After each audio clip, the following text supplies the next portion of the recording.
Hi, this is Larry Jordan. This is an excerpt of a recent Power Up webinar taking a look at media management inside the brand new Final Cut Pro 10 version 10.1. So let's create a new library. Go up to File, go down to New. Here we have a number of options. We can create a new project, which we'll do in a few minutes, a new event, or a new library.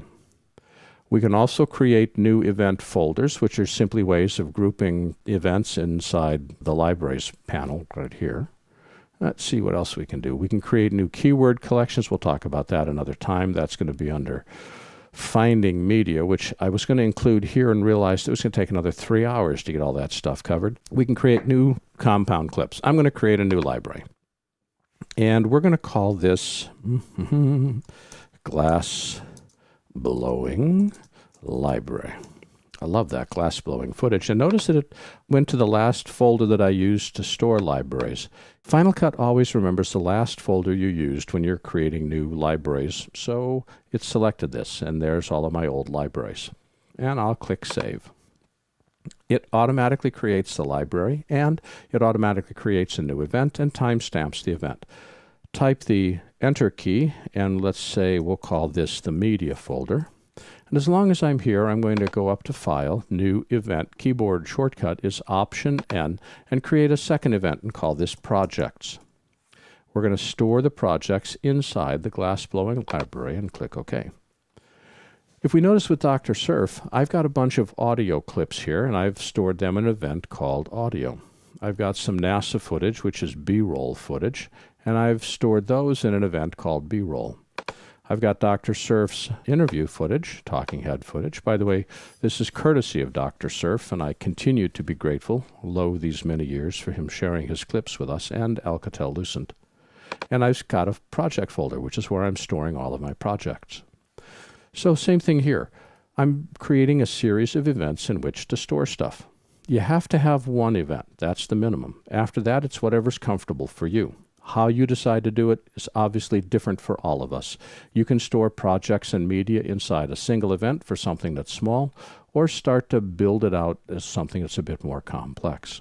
So we've got the library that we've created. Libraries can be named anything the Macintosh file system supports. Why?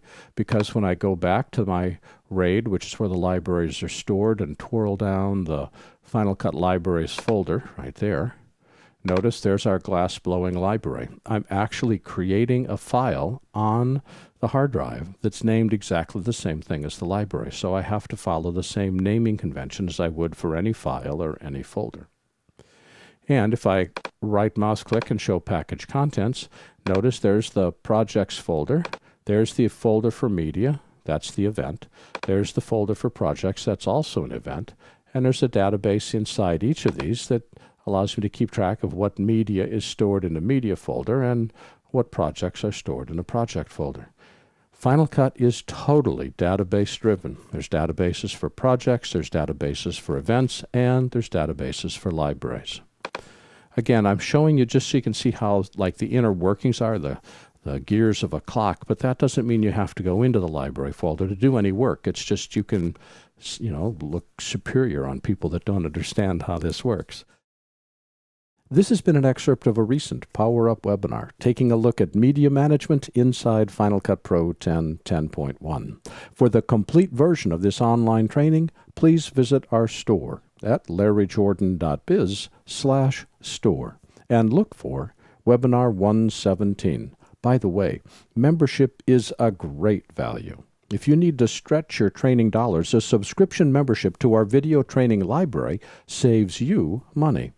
You can access all our videos for a low monthly price of only $19.99. There's more than 700 movies, dozens of hours of training, all in-depth and all up to date.